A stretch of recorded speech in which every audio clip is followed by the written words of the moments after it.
Actually, I'm happy to be here, and I have to warn you in the beginning, I am not a water expert, but I hope that what I will share around the circular economy solutions and work we're doing, you will find that the foundation or the pillars of the problem and the solutions are very similar. Because it comes back, and I recognize also a lot of the last speaker which were talking.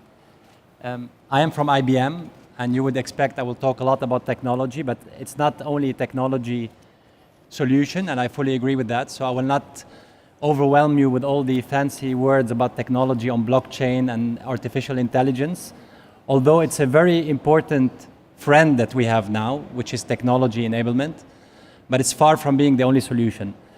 So what is the analogy here with the work we're doing? So what we're doing, we're focusing on the built environment, and I will share a bit more around the work we're doing on the reuse aspect of the built environment. But it comes back to a foundational similar principle. Our economic model is still based on transforming natural capital to other forms of capital to financial capital. And we are now realizing actually it's simply not sustainable. It's creating a risk, it's creating a cost, a big cost and a big risk on our economy.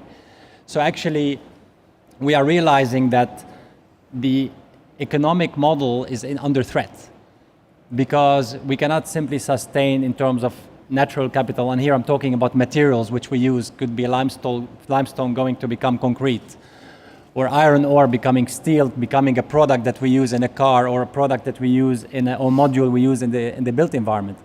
Water is another natural capital element, which is foundational to many of our cities, the social, but also industrial applications. And this is where the analogy would come in.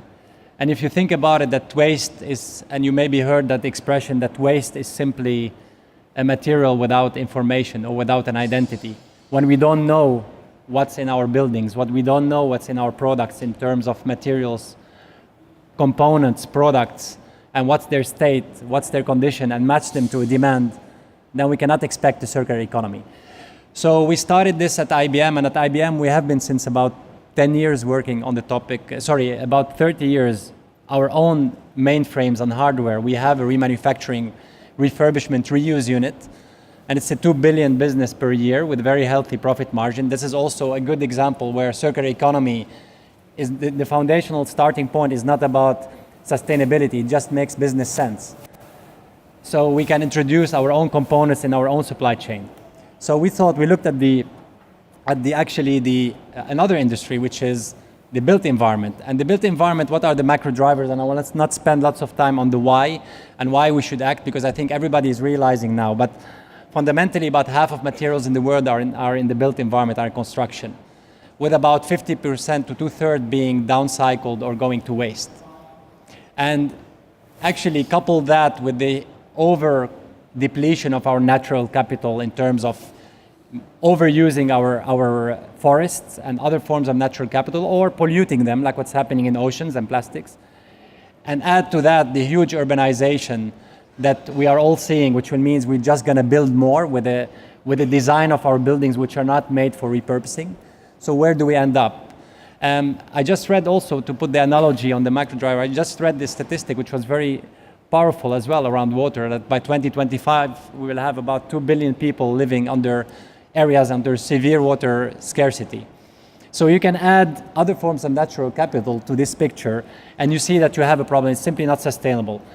So fundamentally, we have billions of value being lost, and the fundamental root cause is that there is no connection between supply and demand. And there's lack of information about what's in our buildings.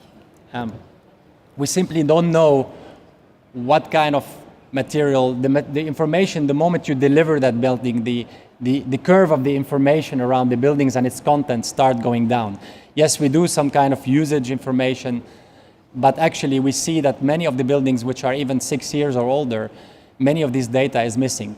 So how can we create, and this is basically the foundational starting point, can we come to a world where our buildings become the inventory of materials and products and components that we can re-enter the supply chain and we can create a new supply chain? So essentially, your building or your city becoming a huge warehouse of material or bank of material or bank of products.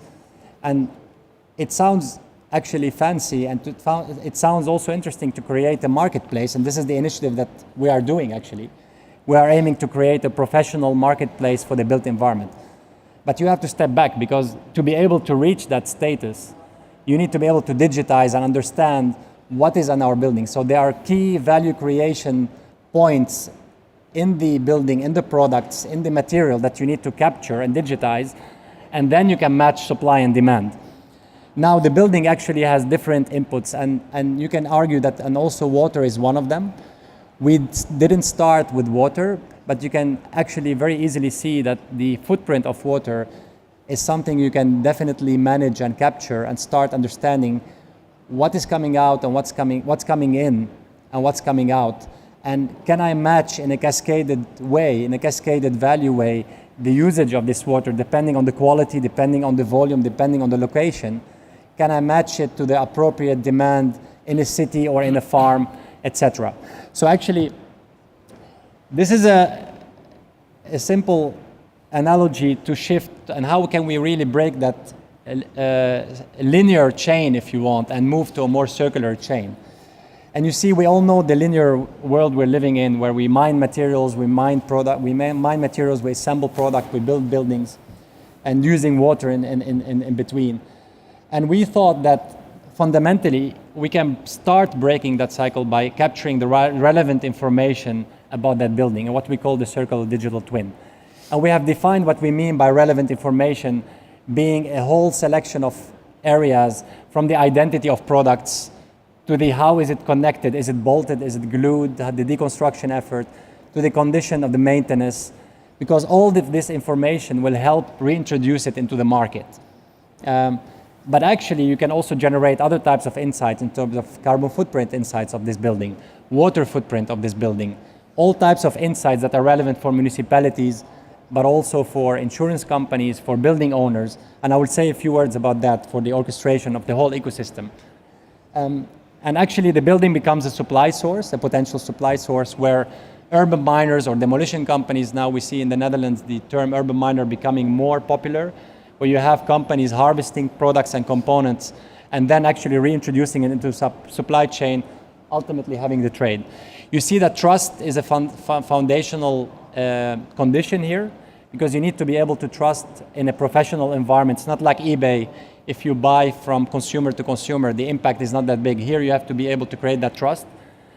And in terms of any natural capital exchange in the future, if you want to make it mainstream, including water, after a second use or a third use, you need to be able to establish that trust. And here's where some technologies could be helpful as well, like blockchain. I think one of our next guests will be talking more about that. We are also doing a use case around blockchain, but again, the foundation for us, the key obstacle to overcome was capturing the right data first, the relevant data. And how do you collect it? So one example I can give you, we're using also machine learning and visual recognition when you take photos, but also hyper-imaging technologies to recognize materials, because often if you want to really inventorize what's in your building, you need to be able to tell what kind of material. Is there any toxic stuff like asbest behind this wall? If you want to start reintroducing these products and materials, you need to be able to know more about the identity. So interesting enough, this project started, we did a year and a half ago, we started with the Royal BAM, the largest construction company in the Netherlands, a proof of concept for building the marketplace platform. But we quickly realized actually more additional industry players came on board, and real estate developers were interested, or large pension funds which own lots of buildings, because we are arguing, once you know more about the building inventory, what's in the building in terms of products, components, materials, but also toxic stuff in the building, you actually enhance and increase the valuation of these buildings. And we're working with a financial valuation company to also make these proofs more established with the industry experts. Imagine what would it mean to owners of buildings in terms of valuation of their buildings, but also insurance companies saw potential marketplace. So you see new business model about urban miners. They have more access to what's out there. When do you expect this building to be renovated in 5 months from now? You can expect what kind of stuff will come out. Now I'm sharing this aspect with you to tell that it's not only about technology. You have to also be able to articulate the value proposition to a demolition company, to a building owner, to a construction contractor who will buy cheaper but high quality stuff on such a platform, to a real estate developer, to be all of them to be using that platform and be part of that ecosystem. And water is just another important natural capital feeding in and out. In terms of usage, we all use water inside buildings. In terms of construction, how can you articulate that such kind of marketplace venues and exchange venues will help reduce water footprint, but also will help create new value propositions for whoever is in need of water in the right place, in the right time, with the right quality and the right application. So I think this is the foundational message which is to be shared today. Muchas gracias, señor Oseyran.